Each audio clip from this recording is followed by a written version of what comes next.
My wife is a wonderful woman. We married when I was 36 and she was 35. We'd both been through first marriages that had gone sour, and I knew almost from the moment I met her that this one was going to be for the rest of my life. My first marriage had been a disaster. I wanted kids, but she didn't. I was a romantic. She was more hard-headed, yet she was the one who went into fits of jealousy every time I so much as talked to another woman. The intimacy wasn't that great either. It couldn't last, and we divorced after only 5 years. Sophie, on the other hand, was everything any man could want, but I won't go into details. There's nothing more boring than listening to a man listing his wife's virtues. Let's just say we laughed a lot. Oh, and the intimacy was amazing. Even after we'd been married, we both wanted to have kids, but we agreed we'd enjoy 2 or 3 years on our own first. It didn't quite work out that way, though, because after only a couple of years, her sister Alex moved in. Alex was 22 and had just finished college. She was a lot younger than Sophie, almost a mistake by their parents, who hadn't really planned on extending their family in their 40s. But when she arrived, they were delighted. With the result, she was spoiled rotten. It was amazing she turned out as level-headed as she did. Perhaps it was because she had such a good role model in her older sister, who she regarded almost as a third parent. Sophie and I helped her move into our spare room, and pretty soon we got used to having her around. She got a job at a local coffee shop and contributed what she could to the housekeeping. Sophie and I had good jobs, so we didn't push her. She had her own circle of friends, no permanent boyfriend though, and divided her time between them and us, even though we were both nearly 40 by then. She didn't seem to mind going out with us. She liked the same sort of films we did, and enjoyed going out for meals, so long as we paid. What I'm trying to say is that we liked having her around. It was fun having a young person in the house. For one thing, it didn't make us feel so old. I know what you're thinking, though.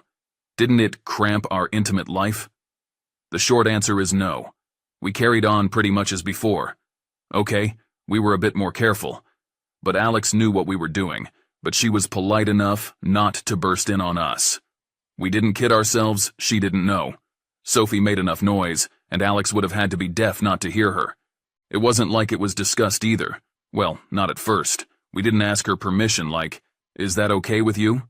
She was mature enough to know what two loving people can do in private. She was not innocent, which we knew because she told Sophie. Between the two girls, her intimate life wasn't a secret. Sometimes I'd come into a room and they'd be giggling over something together. "I swear he thought foreplay was something to do with golf," Alex said once. "Sophie said, "Drokey, you two must have amazing intimacy," said Alex, glancing at me. "Why do you say that?" asked Sophie. "Come on," laughed her sister. "I can hear you all over the house." "Sorry," I said. "We'll try and turn down the volume." Alex wouldn't have that.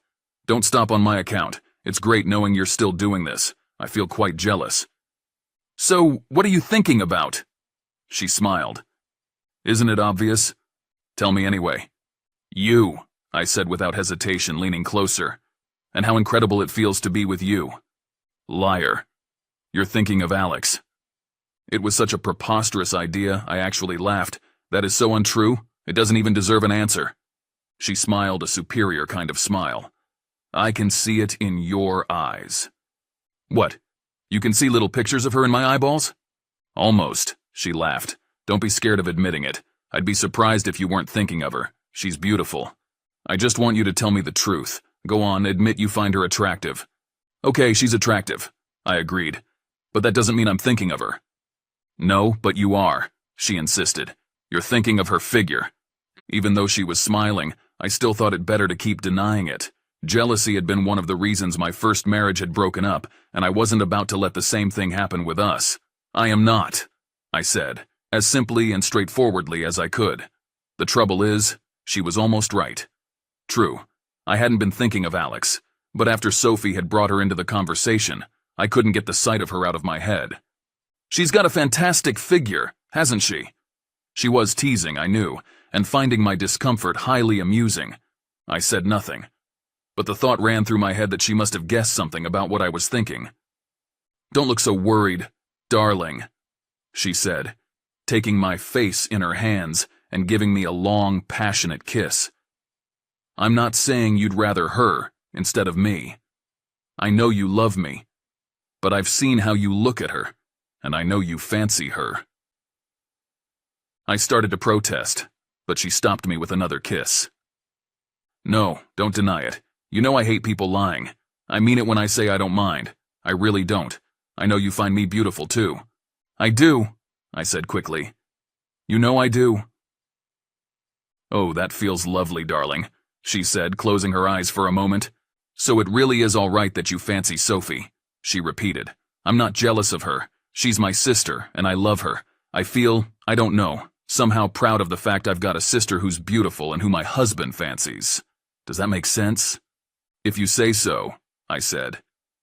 So just admit you're thinking of her. She smiled. I looked hard at her, and she looked back at me, half serious, half amused. I could only see honesty reflected back at me. And you really don't mind if I fancy her? I really don't mind. In fact, you'd quite like it if I did. Yes, she said, I'd like it. Okay, I said. I fancy her. And you're thinking of her, she insisted. Well, it's a bit difficult not to be thinking of her, I laughed, after we've talked so much about her. But I don't wish for her instead of you. I know, she said. We ended up hugging and saying how much we loved each other and kissing a lot until we fell asleep. The next morning, I went down to the kitchen and found Alex eating a piece of toast. She grinned at me. Hello, stud. Then she flung her arms around me and gave me a big kiss on the cheek. What was the for? I asked, a bit stunned. I love you, brother-in-law, she said. Yeah? For making my sister so happy, she added by way of explanation. I've never seen her like this. She looks like the cat that got the cream, every minute of every day. You're obviously a really special guy. Thanks, I muttered, not really knowing how to reply. I try. I love being around you too. You make the world seem a better place. That's a lot to live up to, I said. Could it be just that we love each other? It's not just that. It's that you're so into each other, the way you look at each other. That's obvious, huh? I said. I could feel myself blushing a bit. Don't be embarrassed. I like it. Oh dear, I said, blushing a bit deeper. I hope you didn't hear what we were talking about. I didn't have a glass pressed to the wall, she laughed, if that's what you're worried about. She looked at her watch and headed for the door. But don't worry, she added with a mischievous grin. Soph tells me everything. Then she was gone. So did you tell her? I asked Sophie a couple of nights later. Did I tell who what? She asked. Did you tell Alex what we were talking about the other night? You know, about her and you and me? Of course, she said. I tell her everything. Oh, great, I said. So now she thinks I fancy her. Not more than you fancy me, I hope, she said, pretending to be cross. Of course not, I said quickly, but that's bad enough. Don't be silly, she said. She was flattered. She said it was exciting to be fancied. I'm not sure I'll be able to look at her again. Why not? It does wonders for her self-confidence knowing an older man thinks she's hot. I never said she's hot. Look, darling, she may act all mature and worldly wise, but like all young girls, she worries about her looks, her personality, how she appears to other people, men especially. She's still finding herself. And I think, and she agrees, that being around us, you especially, is giving her confidence, helping her to grow up and be herself. Like parents? I suggested, though I didn't like the sound of that. No, not authority figures, she said. More like close friends. The closest friends you can imagine. People you trust absolutely. People you'd die for. People who are always there for you. That's how she sees us. And that's how I see her. And how I hope you do too. I try, I said, but you've been there her whole life. I'm pretty late on the scene. Don't do yourself down, she said, playfully hitting me. She already worships you. How do you know? Because she's told me. Over the next few days and weeks, I gradually got used to the idea of Alex knowing that I fancied her. I got used to the knowing grins and winks from her, and from Sophie, and the unexpected hugs and kisses. And if I expected any complaints from Sophie that her sister was getting a bit too friendly, they never came. On the contrary, she seemed to love how well we were all getting on. Often we'd all three end up in a kind of group hug, laughing like drains and swearing how much we loved each other. By this time, Alex had a sort of boyfriend, though they didn't seem to behave much like a couple. They always went out in a crowd, and he never came round to the house. Then one day, I came home from work to find Sophie and Alex sitting on the sofa, Alex in tears and in her sister's arms. "The boyfriend broke up with her," said Sophie. "Idiot," I said. "Obviously he has no taste in women." "Thank you," sniffed Alex. "Make us a pot of tea, please, darling," said Sophie. So we sat and drank tea, and gradually Alex stopped crying. Then I suggested we all go down to the local pub and have some drinks. "And we can criticize all the useless men we've known," said Sophie. "And I'll praise the two wonderful women," I said, which was a bit cheesy, but it made them laugh, so that was all right. We got a bit drunk and Alex had one or two wobbly moments, but mostly we just laughed a lot. At home, Alex hugged and kissed us both, and announced she was going to bed. "Try not to make too much noise, you two," she added, with a sad smile. "You'll only make me jealous." For the next 2 or 3 weeks, Alex was a bit subdued around the house. She didn't go out much, and when we asked her why, she said, "That lot bore me. They're so immature. I'd rather be with you two." Though that was fine by me, what man wouldn't like having 2 pretty women to come home to? It seemed to worry Sophie a little. "I think Alex is missing something," she said one night. I looked up. "Like what?" "Well, this for a start," she said. "Well," I began but couldn't think of anything to say. "Well, she's beautiful," I said. "Men must be queuing up." "They probably are," she agreed. "The problem is, since that idiot ditched her, she's not interested." "Can't you persuade her that not all men are like him?" "I've tried," she said with a smile. "The trouble is, the only example I can think of is you." "That is a problem," I agreed, "given I'm in love with you." "Oh yes," she sighed. Then she said, "Maybe you should be with her." At first, I didn't think I could have heard her right. "What?" "You know exactly what to do to make a woman feel good about herself," she said. Her face had a dreamy expression. "No," I said firmly. "Don't even joke about it." I tried to put her suggestion out of my mind. She was joking, but she continued. "Imagine how she'd feel if you were doing this to her," she murmured. "She'd love you forever." Maybe she would, I thought, and maybe she wouldn't.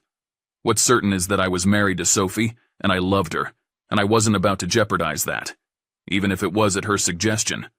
Of course, once the idea was in my head, I couldn't get it out. Afterwards, when we were falling asleep in each other's arms, she murmured, "That was amazing, darling. I wish Alex could experience it too." For some days after, Sophie said nothing more about it, and gradually my imagination stopped working overtime. I stopped thinking about Alex in my arms. Sunday morning came, and Sophie and I lay half asleep under the duvet and tried to think of a reason to get up. There came a soft knock on the door. "Are you decent?" Alex called from the hallway. Sophie stirred. "Just about." Alex poked her head round the door. "Either of you guys want a cup of tea?" "It's only 8:30, muttered Sophie. "It's too early for tea." Alex stood in a t-shirt that barely covered her butt. "Sorry, I didn't realize." "Don't stand there shivering. Get in." And because my side of the bed was nearest to the door, Sophie held back my side of the duvet. "Thanks," grinned Alex. "It is a bit chilly." She climbed in, and although our bed was huge and had plenty of room for 3, I edged closer to Sophie. "Don't hog the bed, darling," she complained. "Sorry," said Alex. "Am I crowding you guys?" "Of course not," grinned Sophie. "He's worried you'll find out he's not wearing anything." "Ooh, naughty," laughed Alex. "Can I see?" "No," I said, sounding a bit too much like a scalded kid. "Ah, he's shy," said Sophie, pretending to be sympathetic. "Stop talking about me as if I'm not here," I said. "Don't be so modest, darling," said Sophie, trying not to laugh. "You've got nothing to be ashamed of." "Yeah," put in Alex. "I wouldn't mind seeing what gives my sister such a great time." "There's a request you can't refuse," said Sophie, digging me in the ribs. I began to suspect I was about to become the victim of a put-up job. It sounded too much like some plan they'd cooked up between them. Well, I wasn't about to let them put me in an impossible position. I'm getting up. Spoil sport, grinned my wife. Shame, joined Alex. I struggled out of bed, trying to keep my back to them both. Nice butt, said Sophie. Very tight, agreed Alex. I disappeared into the ensuite bathroom and stepped into the shower. I half expected wild laughter from the bedroom, but I heard nothing but murmured conversation. I tried not to think of Alex clad only in a t-shirt lying next to me. Even that would have been some sort of betrayal of Sophie. When I came out 15 minutes later, the bed was empty. Fortunately, Alex didn't come into our bed on the next couple of Sunday mornings, so I was spared a repeat of that particular torture. Sophie tried to bring up the suggestion of my help, her sister, a couple of times more, but I shut her up. It's not going to happen, so stop talking about it, I said. I love you too much. A few days later, she had to go to some conference, which meant Alex and I had the house to ourselves for a night. When I got home from work, she was curled up on the sofa with a drink in her hand. Bad day at the coffee shop? I asked. Absolutely bad, she said, and took a long slurp. I hadn't had a great day myself, and I always felt a little down when Sophie was away. I'll just go and wash, I said, then I'll join you. I changed into jeans and a t-shirt. We drank together while she told me all about her horrible day. I listened sympathetically. I feel like getting really tipsy. Charming expression. I grinned. Yeah, she said. I blame the private school I went to. By the time we were halfway through the second bottle, we were both pretty relaxed. Even when she started snuggling up to me, I didn't object. Why aren't all men like you? She asked. She punched me playfully. You know what I mean. The way you are with Soph. You are so good with her. She adores you. Must be my modesty. I'm serious, she said. She's been like a different person since she met you. I never knew what the word radiant really meant, but now I know. When she's with you, that's what she is. Radiant. What's your secret? I didn't have to think about it. I love her. It's no secret. And you still fancy her. Like mad. She's the hottest woman I've ever met. Now why can't I find a man who thinks so about me? I think you're very hot. I don't know why I said that. It must have been the drink, and the fact it was the truth. Really? She looked at me. Soph told me you sometimes think of me, but I didn't believe her. Jesus, I nearly choked. She told you that? She burst out laughing. If you could see your face. Didn't you know we tell each other everything? Yes, but I didn't think it was everything. Don't look so worried, she said. She didn't mind. Far from it. She said it turned her on, knowing you were thinking of me, and it boosted my self-confidence. I can tell you, I feel quite flattered. I was at a loss for words. So you really do find me hot, she said, snuggling closer. I'm not saying anything more, I said, trying to move away but finding the arm of the sofa in the way. On the grounds, I might incriminate myself. For answer, she put her hand on my face, turned it towards her, and planted a big, wet, drunken kiss on my mouth. I tried not to respond, but it was difficult. Her lips were lovely and soft. When she released me, she said, "Do you fancy me more now?" Before I could answer, my mobile rang on the table in front of us. "Saved by the Bell," I said and picked it up. "It's Sophie." Immediately I could feel myself blushing with guilt, but Alex leant forward eagerly. "Lovely, it's a video call." She grabbed it out of my hand and pressed accept. "Hi guys," said Sophie, as her face appeared on screen. "How are my two favorite people?" "Great," said Alex. "We're both missing you like mad, so we're consoling ourselves with drink and each other." "Good for you," laughed Sophie. "I hope you're having fun." "Sam was telling me how much he fancies me," Alex said, "and how much he thinks of me." "I was not," I almost shouted. "Take no notice, darling. Your sister's a little off." For good measure, I glared at Alex. Sophie laughed. "No need to defend yourself. I don't mind. I'd rather you had fun when I'm away than sit around feeling miserable." "That's what I say," said Alex, "but he doesn't want to play." She gave me an accusing look. "Maybe he doesn't find me hot after all." Of course he does, said Sophie. I felt the situation was slipping out of control. Maybe Sophie was drunk too. I grabbed the phone and stood up. Okay, that's enough. Say goodbye to your sister, I told Alex. I'm taking this into the bedroom. Spoil sport, said Alex, and turned away in a sulk. In the bedroom, I settled down to a loving conversation with my wife, but if I was expecting sympathy for my plight, it wasn't forthcoming. You can't leave Alex like that, she said. Go and make sure she's all right. What? And encourage her to come to me again. Oh, stop protesting, darling. She loves you. You fancy her, so why? I sighed. Because I can't. I love you, and I'm not going to be unfaithful to you, even if it is with your sister. Especially with your sister. Okay, she said. Well, you'd better explain that to her. If I know her, she's probably in tears right now. She probably thinks you hate her. All right, I'll go as soon as this call's over. We chatted and quickly got back to our usual intimate ways with each other. Then I went into the living room, but Alex wasn't there. Her bedroom door was closed. I knocked. Alex, it's me. Can I come in? There was a muffled murmur, which could have been anything. I went in. She was lying spread eagle on her bed. You're going to feel bad tomorrow, I said. She lifted her head. I already feel so. With her hair all anyhow and her skirt ridden up, she looked prettier than ever. She sat up. I must look like something the cat dragged in. You look great, I said. No matter what you do, you'll always look beautiful. Say that again. She attempted a grin. I think I'm hearing things. You look beautiful, I said. I mean it. And you fancy me, she said, and I fancy you. And you think of me. Sometimes, I amended, but you won't me. No. Not even though Soph wants you to.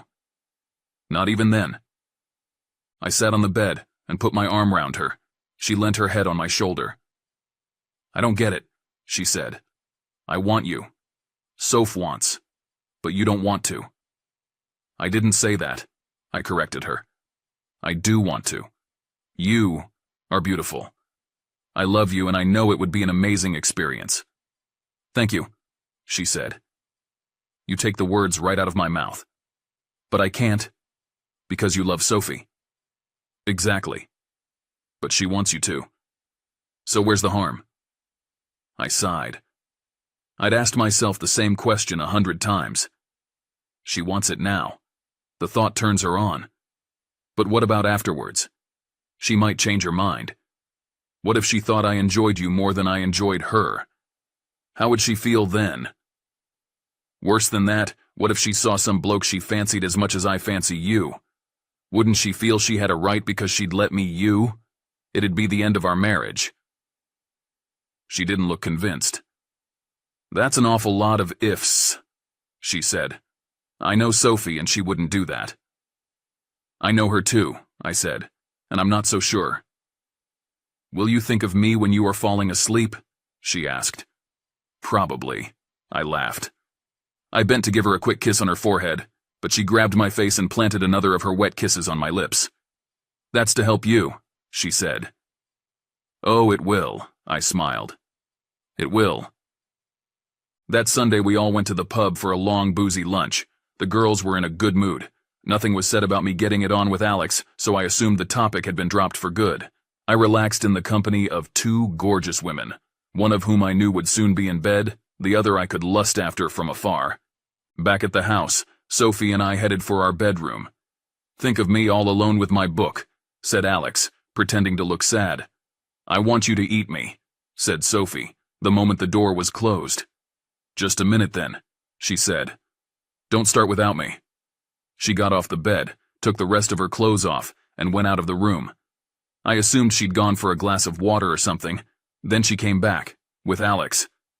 I should be entirely accurate, with Alex as naked as she was. Wow, was all I could think of saying. Alex looked amazing, much prettier than I'd ever imagined. She had perfect young breasts, not too large, like her sister's, only a little firmer. Her legs seemed to go on forever. What did I tell you? Sophie said to her sister. He thinks you're gorgeous. Really? Alex looked nervously at me. Absolutely gorgeous, I said. What was the point of lying? It was clear what my wife was planning. I know what you want, darling, my wife said. And it was just like in my most secret dreams. After everything that happened, we were laying back on the bed, me between the two sisters, with my arm around each and their heads resting on my shoulders. Sophie pulled the duvet half over us, and within 10 minutes, we were asleep. I was the first to wake up. Alex lay curled up with her back to me. Sophie was lying half turned towards me. They were both dead to the world. I lay for a few minutes thinking about what had happened. Even then, I could hardly believe it. It seemed like a wonderful dream, a mad fantasy. It had really happened, I kept telling myself. It was only then that I started to have misgivings. Yes, it had happened. What now? Will everything change from now on? Would Sophie still love me? Would she become jealous? Would it happen again? Alex was almost 20 years younger than Sophie. Would I prefer her as my wife? I couldn't see how things would ever be the same again. Yet there they were. Two beautiful naked women lying next to me. I loved them both. I wanted them both. I wanted what had happened to happen again. Almost perspiring in my state of confusion, I lay rigid.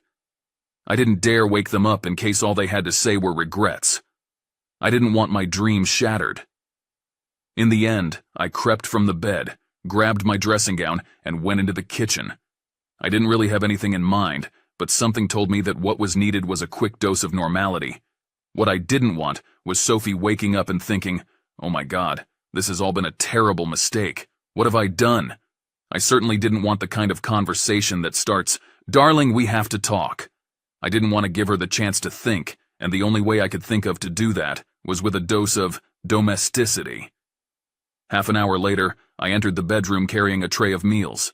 The sisters were still dozing, but sat up as soon as I put the tray on the bed. "What's this?" smiled Sophie. "Supper," I said needlessly. "I thought you deserved it." Alex giggled. "I suppose we need to keep our strength up." "Definitely," agreed Sophie. They looked at me, completely without any expressions of guilt or regret, and I allowed myself a small feeling that things might be all right after all. We tucked into our supper. That night I went to bed early. I didn't want to have the conversation with Sophie. I knew we would have to have it sooner or later. I was too confused, and I didn't have the energy. It was a work day the following day, so when Sophie came to bed, she didn't expect anything from me. I pretended to be dozing, so all she did was say, "Good night, lover," kiss me and turn over. I lay awake for a long time, worrying about everything. The next week passed fairly uneventfully. Whether Sophie and Alex talked over what had happened, I didn't know, but I suspected they did. Didn't they talk about everything? But when I was around, there seemed to be an unspoken agreement that the subject wouldn't be brought up. Alex slept in her own room. Sophie and I slept in our room. Somehow I got the feeling that she was waiting for me to start the conversation. She didn't give the impression she regretted anything. If possible, she seemed even more loving than before. She lost no opportunity to touch and kiss me. It felt as if she were trying to reassure me that things were still good between us. Alex, too, seemed to go out of her way to be affectionate, touching and kissing me quite openly, whether when Sophie was around or when we were alone. On the following Friday evening, we were lounging in the living room, wondering what to do. "Don't you want to go out?" I asked Alex. "It's Friday." "I'd rather stay in and drink with you guys," she said. "If that's okay with you." "Of course," smiled Sophie. Later, the three of us were cozily snuggled together on the sofa. "This is the kind of Friday I like," murmured Alex, resting her head on my shoulder. "Me too," said Sophie, giving me a kiss. "What about you, darling? How do you like having two beautiful women all to yourself?" "Oh, I like it," I said carefully. "After what you did for us last weekend," she continued. This is it, I thought. This is the conversation I'd been dreading. We thought we should do something for you. My mind went into overdrive. No recriminations, no regrets, no change of heart. "Don't look so worried," Alex put in. Sophie laughed and put her hand on my thigh and gave me another kiss. "Don't tense up, darling," she smiled. "Just relax and enjoy it." "If you insist," I said. "I love you," she murmured. "Do you love me a little?" "I love you too," I said. "More than a little?" "Hold me tight," she said. I felt Sophie move along the sofa to snuggle up to me. I felt her hand stroking my hair. After that, we just sprawled three together on the sofa. There was lots of kissing and cuddling. Then someone suggested we should clear up and go to bed. "Good idea." Sophie smiled at me as she got up and gathered her clothes. "You need your beauty sleep." Without discussing it, we all went to our usual bedrooms. Sophie and I to our marriage bed, Alex to her single. I cuddled Sophie beneath the duvet. "Are you sure you're okay?" I asked her, "about what happened this evening?" She kissed me warmly. "More than happy, darling. I told you, I want you to enjoy Alex as much as you enjoy me." When I woke up the next morning, I was alone in our bed. I lay there thinking about the previous evening. Had it all been a dream? It sounded like a ridiculous fantasy. The door opened and Alex walked in. "Morning, lover," she grinned. Feeling fit? She was dressed in a shapeless old t-shirt that came to below her bottom, but she still looked like intimacy on legs. "Where's Sophie?" I asked, sitting up. "She's having a shower. Then she said she'd make breakfast for us." She sat on the edge of the bed. "I've been told to entertain you until it's ready." "Are you going to sing to me?" I asked wittily. "That wouldn't entertain you," she laughed. "Besides, Soph was quite specific." "Oh yes." For answer, she swiped the t-shirt over her head. "Now that's entertaining," I said. Much as I wanted her, I still felt a small twinge of guilt. "Are you sure Sophie doesn't mind about this?" "Mind?" said Alex. She practically ordered me. "Stop looking so worried and kiss me." I kissed her. "Do you love me?" she asked, her eyes still closed. "You know I do," I said. "As much as you love Soph?" I toyed with lying, but what would be the point? Alex would tell Sophie whatever I said, and Sophie always knew when I was lying, even when she wasn't actually in front of me. "Yes," I said. "I love you both as much as each other." "Thank you," she said. "You've no idea how special that makes me feel. I love you too, more than I can say." She looked at me so earnestly, I thought she was going to cry. I kissed her for a long time. "You're not so bad looking yourself," she grinned. We were both totally engrossed for some minutes, so I didn't hear the door open. When I felt a hand on my back, it came as a complete surprise. "You're enjoying yourselves," said Sophie. "Oh, yes," breathed her sister. She didn't miss a beat. I couldn't think of anything to say, but it was hardly necessary. Sophie immediately covered my mouth with hers. "She told me," I said somewhat apologetically, "that you practically insisted on it." "You'd better oblige then, darling." She smiled at me. "Give her a good one." Sometime later we had the breakfast Sophie had prepared for us all. She looked happily from me to Alex and back again. "I so love you two," she said. "The two loveliest people in the world." We went shopping, did a bit of washing, made some calls, did all the things we usually did at the weekend, and eventually the evening came round. I knew something was going to happen. Hadn't the girls been laughing and giggling together all day, occasionally clutching me in loving embraces and planting kisses on my lips? By the time we'd cleared the dinner things into the dishwasher, and as if in unspoken agreement, both Alex and I looked at Sophie for guidance. Wasn't she the main instigator of this exciting situation we found ourselves in? She said yes. "That's not fair on you, darling," I objected. I was joking, but a little bit of me had a nagging suspicion. Maybe what I had feared had started to happen. Maybe she thought she could pass me over to Alex. Maybe she didn't want me anymore. My heart missed a beat. I loved my wife. I couldn't bear the thought of her no longer loving me. She quelled my fear with a long kiss. "It's okay, my darling," she said seriously. "It's just that I don't want Alex to be left out. It should be thanking both of you, two beautiful women. It's every man's dream." "Is it?"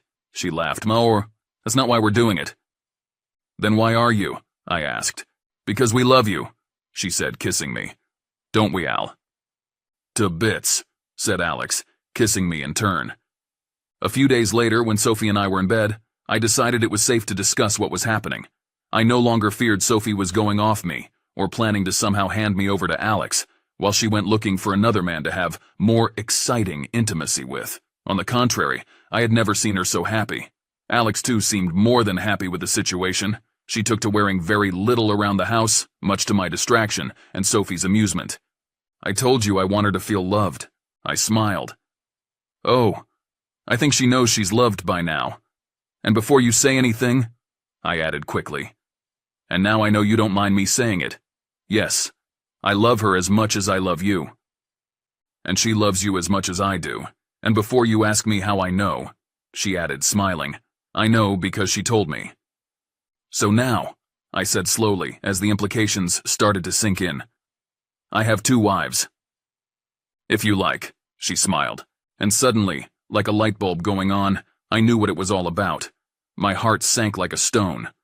Oh my God, I breathed, hardly daring to say, you've got some incurable illness. She stared at me for a moment, then burst out laughing. It wasn't the reaction I'd been anticipating. No, darling, she said when she'd stopped laughing. I haven't been preparing to take my place. Thank God for that, I said, relief flooding my body, as quickly as a moment ago fear had. So why are you throwing Alex and me together? She kissed me. I've already told you, darling. Now we both love you and you love both of us, so just enjoy us and stop worrying. So I did. And when Alex became pregnant, I didn't stop enjoying them. The implications didn't take long to sink in. I'd grown used to the idea that Sophie actually wanted me to, but surely giving her a child was something else. Alex, having a baby, would change everything. I said as much to Sophie. What makes you say that? She asked. Where's she going to live? I started. And I know being a single mother is not such a big deal these days, but it's not exactly easy either. As to where she'll live, said Sophie, I thought you wouldn't object to her living with us. We all love each other. What's to stop us staying together? I took only a minute to consider it. The truth is, I'd been thinking along the same lines myself, but didn't think it was my decision. I don't object.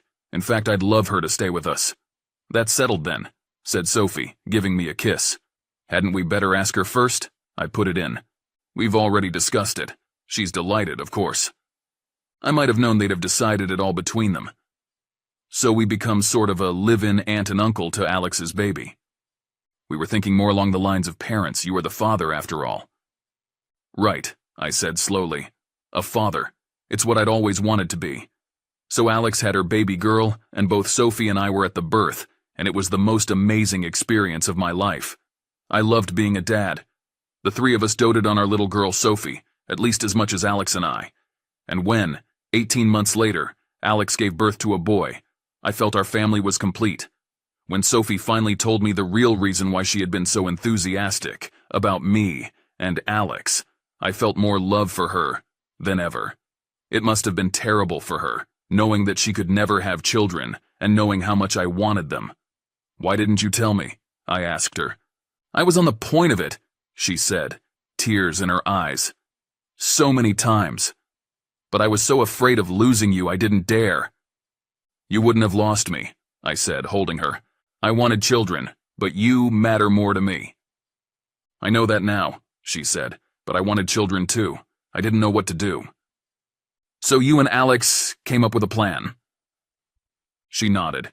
It was Alex's idea, initially. She knew how much I wanted children but couldn't have them.